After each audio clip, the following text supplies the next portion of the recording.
Il y a une vingtaine d'années, en lien avec le processus de la mondialisation que connaissait le monde, la catégorie de mondialisation s'est imposée dans les sciences sociales. D'abord dans les sciences sociales anglo-saxonnes, mais à partir de là, on va dire, dans l'ensemble des sciences sociales à l'échelle mondiale.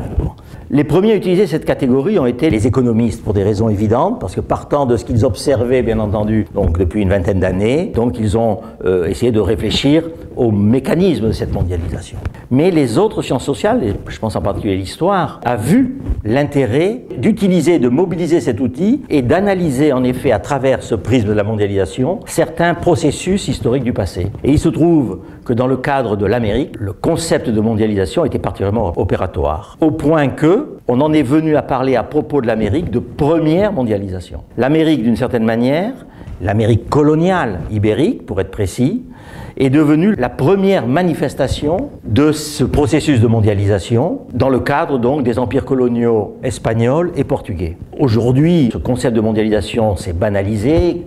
Certains historiens font référence dans ce domaine, je pense à Serge Grzinski, à Sanjay Subrahmanya. Je pense également, par exemple, pour montrer que ce concept est passé même, je dirais, dans la culture plus large, puisqu'il a été à l'origine d'une très belle exposition en 2008 au Quai Branly, donc qui montre en fait que ce concept de mondialisation est devenu un outil de compréhension du monde contemporain, mais plus largement du passé. Et dans le cadre de l'Amérique, ce concept de mondialisation a permis de comprendre qu'à partir du XVIe siècle, dans le cadre de la colonisation, c'est une nouvelle Amérique qui émerge. C'est une Amérique où les échanges, les interférences entre culture et civilisation deviennent la règle de fonctionnement. Cela affecte tous les domaines de ces cultures européennes et américaines, le religieux, le culturel et bien sûr l'économique. Alors je voudrais illustrer, ce serait trop long pour reprendre tous les aspects de cette mondialisation, mais je vais prendre un exemple de cette mondialisation à travers l'économie justement et à travers le développement des échanges économiques dans le cadre des empires coloniaux. Il est intéressant en effet de voir que dès le XVIe siècle se met en place très rapidement, dans le cadre de l'empire espagnol en particulier, un circuit qui va voir un produit américain, l'argent américain, circuler à travers le monde et devenir même le principal moteur de l'économie internationale au XVIe et au XVIIe siècle.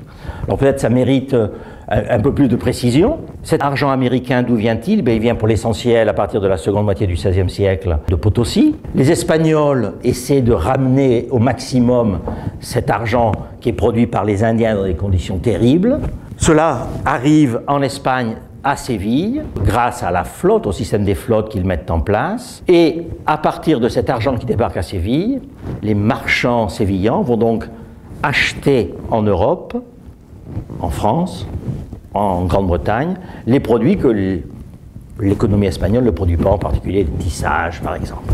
Donc l'argent de Potosí traverse l'Atlantique, débarque à Séville et de Séville repart vers l'Europe du Nord et produit et amène en Espagne donc les marchandises que la noblesse et la bourgeoisie ibérique réclament.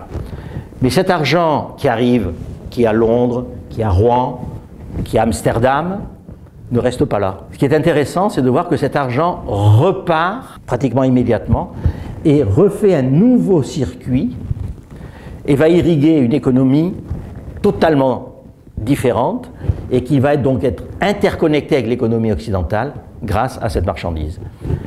Cette circulation, donc, c'est tout simplement la circulation atlantique puis pacifique qui va amener donc cet argent américain en Extrême-Orient. Grâce à cet argent produit donc à Potosí, les marchands européens, donc d'Amsterdam, de Londres, de Rouen, etc., vont pouvoir s'approvisionner en produits qui pourront une très grande valeur, tels que les soieries, les porcelaines, les épices, bien entendu. Tout cela va pouvoir revenir en Europe grâce à cet argent andin, produit dans les mines où travaillent les populations indiennes. Vous voyez donc comment, dans le cadre d'un système colonial, se met en place une véritable circulation à l'échelle planétaire. Et ce qui est intéressant, c'est qu'au-delà de la circulation de ces produits, c'est que bien entendu sur ces très grandes distances, il y a inévitablement des accidents Il y a des bateaux qui coulent, des bateaux qui sont capturés par les pirates et l'argent n'arrive pas, par exemple. Ce qui est intéressant, c'est de voir donc un événement qui peut avoir lieu dans l'océan Atlantique, quand la flotte espagnole, par exemple, est capturée par les pirates ou les corsaires anglais ou français. Eh bien, très vite, cet argent qui ne va pas pouvoir repartir donc en Asie, eh bien, dans les mois qui suivent, cela va se traduire par une crise économique à des milliers de kilomètres. Donc vous voyez que cette circulation de l'argent à travers les espaces océaniques illustre bien ce processus de mondialisation économique qui se met en place avec le processus colonial ibérique.